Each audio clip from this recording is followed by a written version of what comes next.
You know the look, right? That perfect shot on your feed, the artisanal sourdough, the thrifted wool coat, the homemade matcha latte that looks better than anything from a cafe.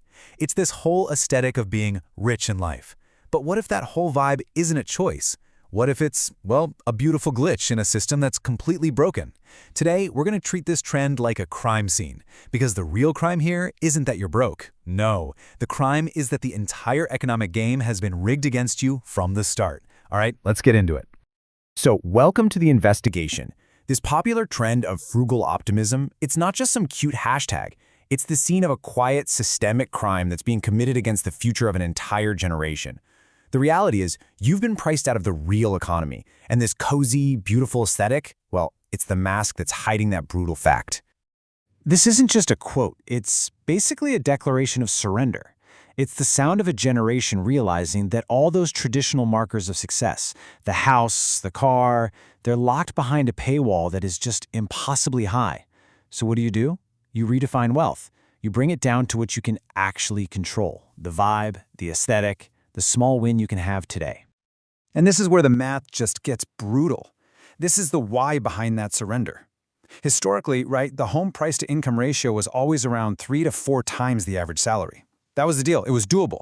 But now, according to the data from CoStar Group, that ratio has absolutely exploded to a staggering 11x. Let that sink in.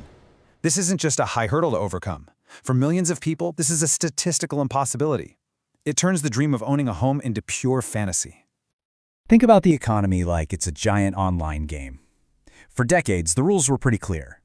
But sometime in the last 10 years or so, the developers pushed out a silent update. They didn't put out any patch notes, but all the players started to notice something was wrong. The main quest, the affordability quest, had been completely patched right out of the game. I mean, look at the difference. For your parents, the path was totally linear. It was a predictable progression. You put in the hours, you leveled up. But the system you're in, it's more like a pay-to-win model, where all the major achievements are locked from the start. The game itself has been fundamentally changed, leaving you to just grind for small rewards in the starting zone because you literally can't afford to access the rest of the map. And this, right here, is where a brand new trap shows up. Because as millions of people pivot to the exact same frugal aesthetic, the demand for those specific items just explodes. And this creates this nasty feedback loop we're calling cope inflation. It's where the very things you're using to cope with being broke start becoming way too expensive. And look, this isn't just a feeling, okay? It's a documented fact. This data from Statistics Canada shows the result of that server update perfectly. Home ownership for Canadians under 30 has absolutely plummeted to a historic low. An entire generation is being locked out of the main tool for building wealth in this country. Okay, but here's the big twist in our investigation. This is the part that has banks and economists scratching their heads. If things are so bad, why do so many young Canadians seem to have more cash left over at the end of the month than ever before? This is what we call the phantom surplus. No, really, let's just pause and think about this for a second. The game is harder, everything costs more, and yet your bank account has more breathing room? It makes no sense on the surface, but the answer to this question reveals the entire trap. So, get this.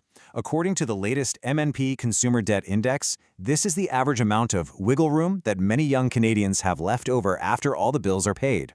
$907.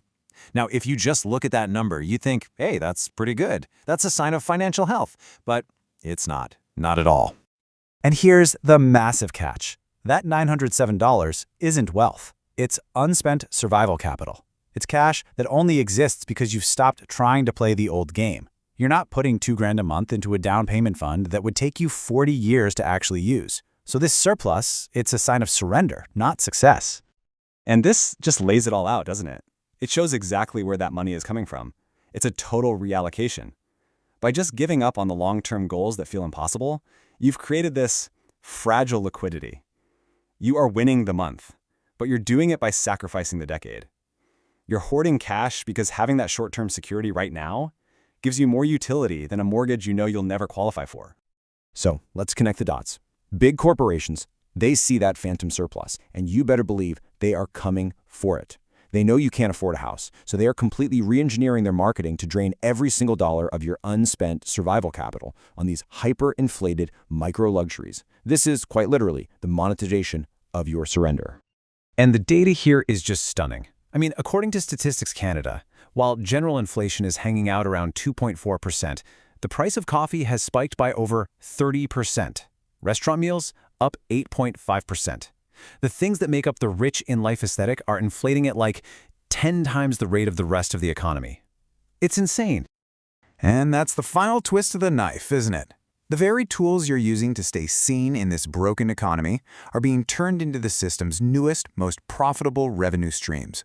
Your escape route is now a toll road, and the price is going up every single day. So how do you even play a rigged game? You stop playing by their rules. This isn't your standard financial advice.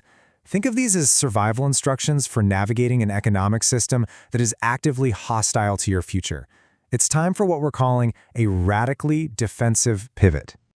The strategy has 3 core commands. First up, kill that phantom surplus. If that cash is just sitting in a checking account earning 0, you're losing money every day. You have to make every single dollar work. Second, you have to audit your aesthetic. Seriously, if being rich in life requires you to use buy now, pay later, you are financing your own trap. That's not a convenience, it's a cage. And third, you have to use every legal tool available. The FHSA, for example, gives you a tax deduction now, which is a direct buff to your income today, even if you never end up buying a home. And that brings us to the final hard truth here. The rich in life trend is a beautiful mask, but it's not going to pay the rent when a real emergency hits. Surviving a broken system requires a whole new level of financial discipline. This isn't about being cheap, it's about being strategic. Because in this new economy, you simply don't have the margin for error that previous generations just took for granted. The game has changed. It's time your strategy did too.